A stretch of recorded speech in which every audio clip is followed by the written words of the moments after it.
Try to feel as though you just lose interest in attending to what's around you. No need to send out the senses to contact the world around you, and just hold your awareness to the body and mind.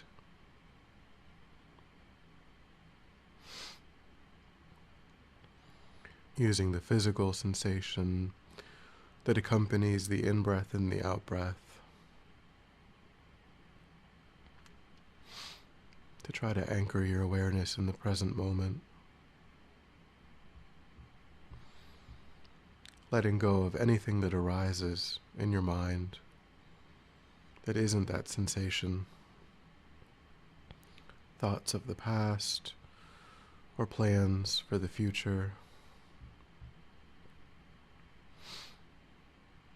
Just noticing and letting go, coming back to the breath.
And then establish an altruistic intention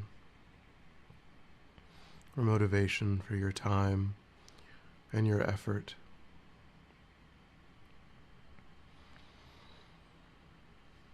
Thinking about the benefits of your practice and how those benefits are not just for oneself alone.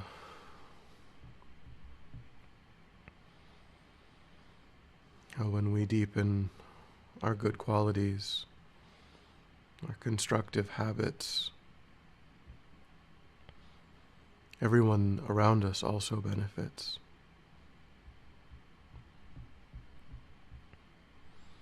And if we fully awaken, then countless sentient beings will benefit.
So then today, we'll try to familiarize our mind with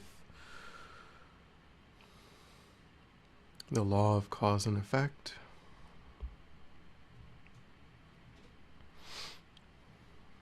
That was the topic of Geshe-la's teaching last week.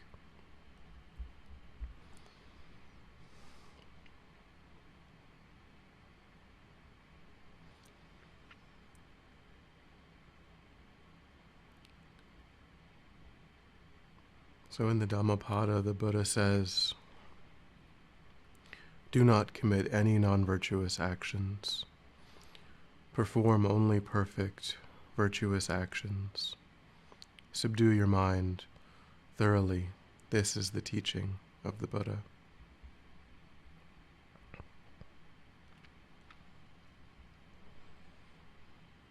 So when we think about virtuous and non-virtuous,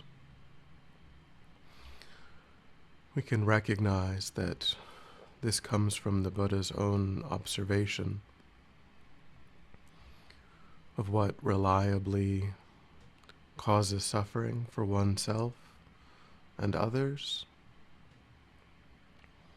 and what reliably leads to greater happiness, greater contentment for oneself and for others.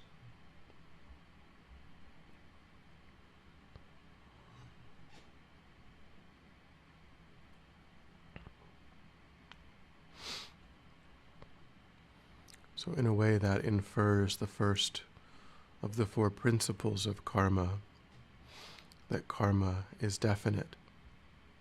There's a definite correlation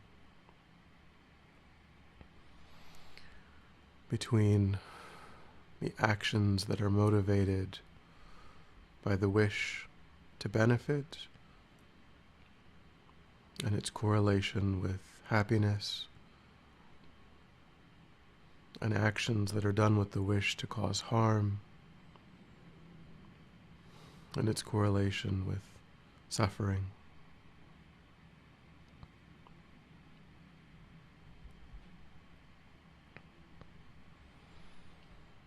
The Buddha says that the mind is the forerunner of all states. Mind is chief. If one speaks or acts with an impure mind, suffering follows, like the wheel that follows the cart pulling ox. If one speaks or acts with a pure mind, happiness follows, like one shadow that never leaves.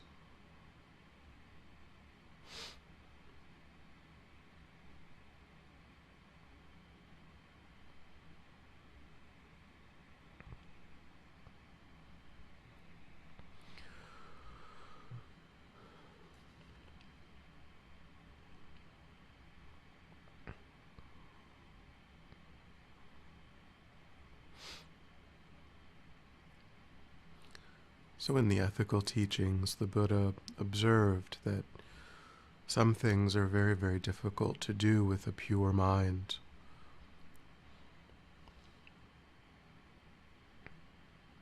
Things like killing, stealing, lying, sexual misconduct.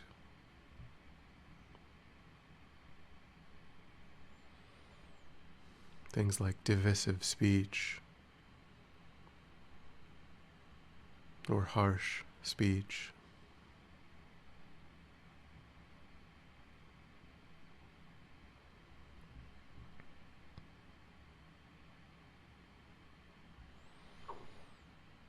Things like maliciousness.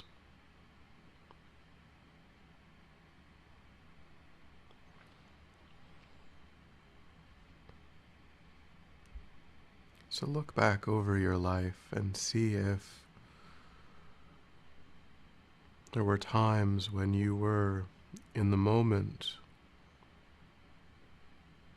motivated by a state of mind that gave rise to actions like stealing, killing, lying, so on, harsh speech. Try to observe what kind of mental state precipitated that unskillful act.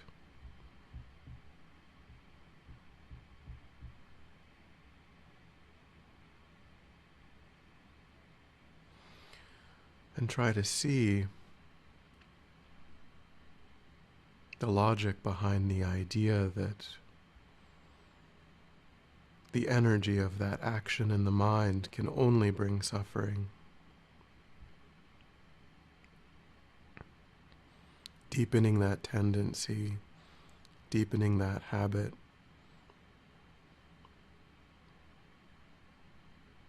reliably will cause suffering for others and oneself.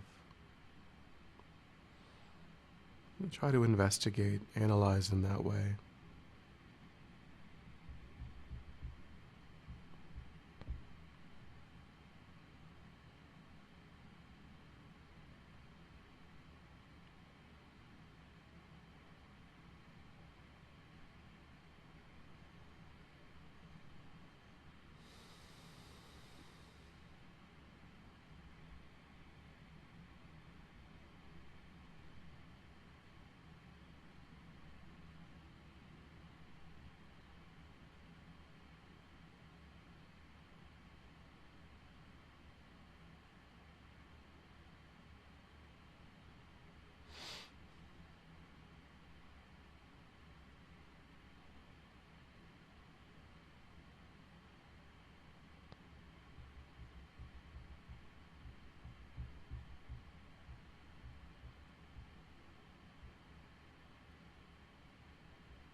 The second characteristic of karma is that it increases over time. This applies to both positive or virtuous karma or negative or non-virtuous karma.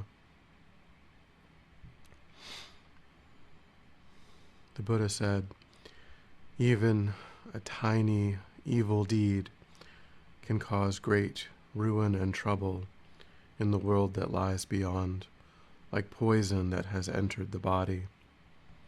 Even small, meritorious acts bring happiness to future lives, accomplishing a great purpose, like seeds becoming bounteous crops.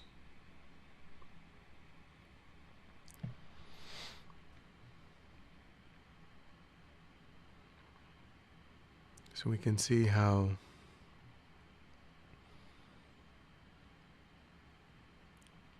in the mind, if we don't purify, if we don't turn away from non-virtuous actions, then even though the seed is small, the result can be quite large.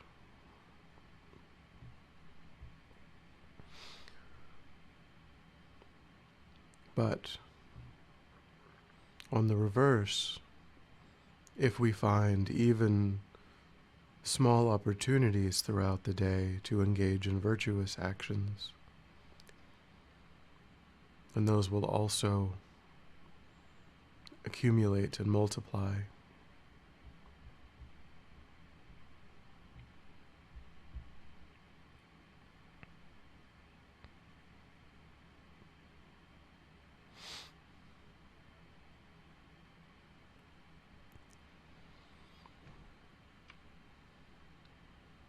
In a way, it's similar to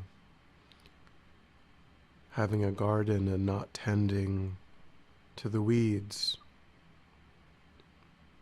thinking that we can just ignore them, but then eventually they'll take over. Or it's like planting a single apple seed and then years later having a great harvest.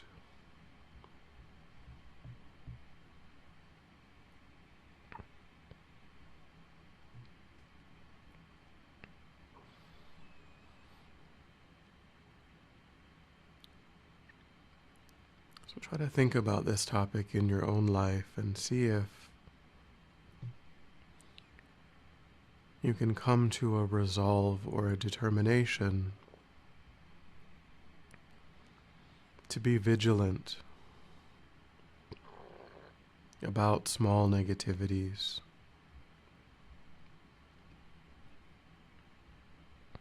and also to be vigilant about finding even small meritorious beneficial actions.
third characteristic is that if we do not do an action, we will not experience its result. So the results that we are experiencing, therefore, are necessarily the result of actions that we, in a past life or earlier in this life perhaps, did in fact engage in.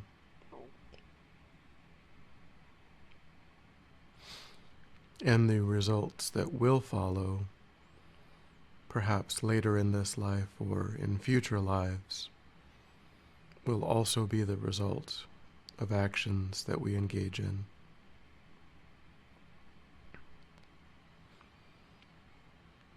So wishing for happiness, wishing not to suffer, isn't sufficient. We have to create the causes by engaging in the actions that bring those results.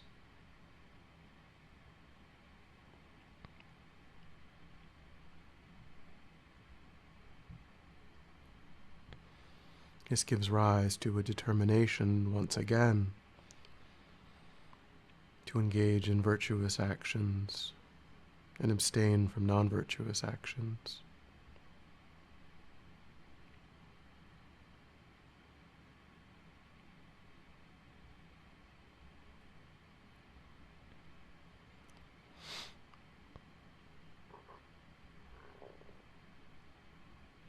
And then the fourth characteristic is that the power of karma is never lost. The Buddha says, whether it was good or bad, the power of any action once performed is never lost. The results arise accordingly.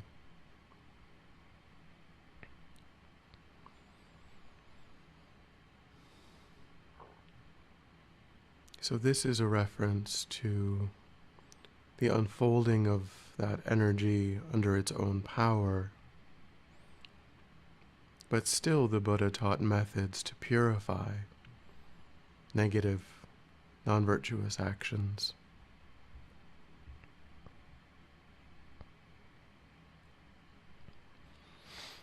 If we do nothing, then the result will occur. But if we purify, then we can reduce the effect, or even eliminate the effect of a non-virtuous action.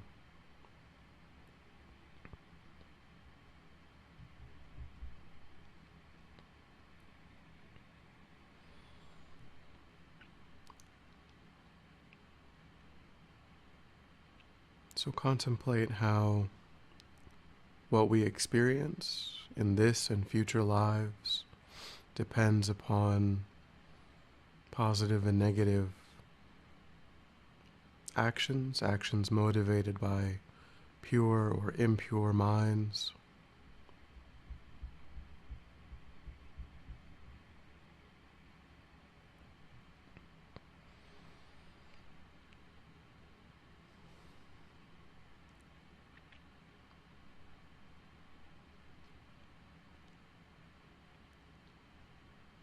And also how it becomes necessary to find a method for dealing with non-virtuous actions, because by their own power they remain in the mind until they're purified or experienced.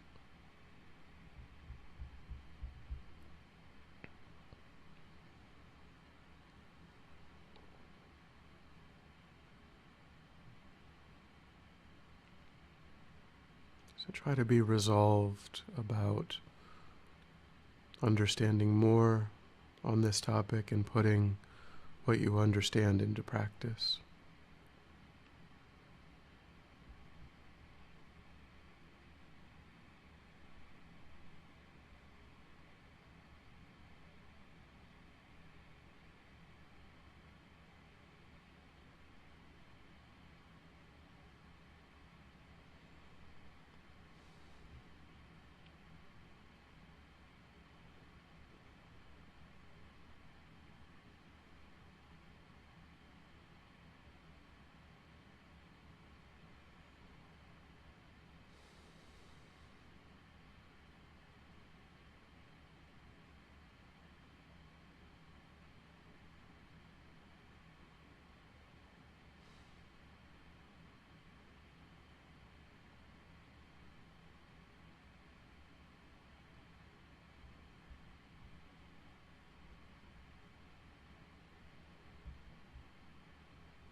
And when you're ready, we'll come back together.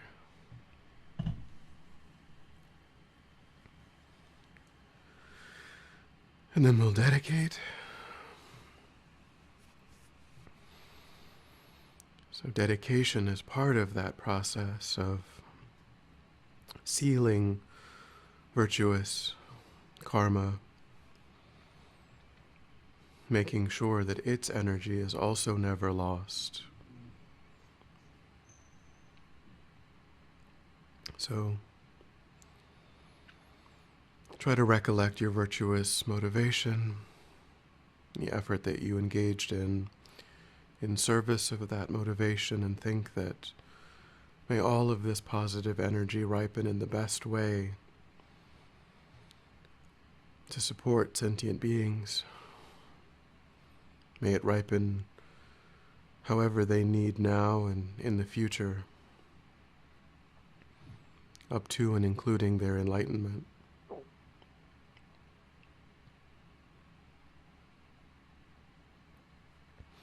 May it serve as a principal cause and condition for my experiencing of the state of enlightenment, so that I may have the tools and the ability to perfectly benefit sentient beings.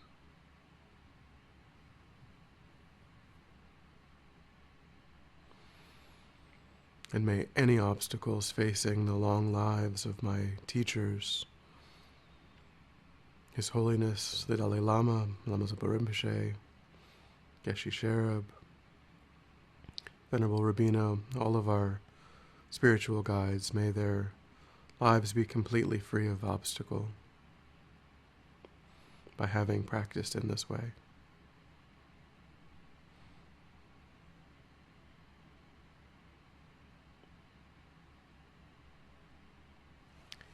Thank you. Thank you very much. Thank you, Matt, also.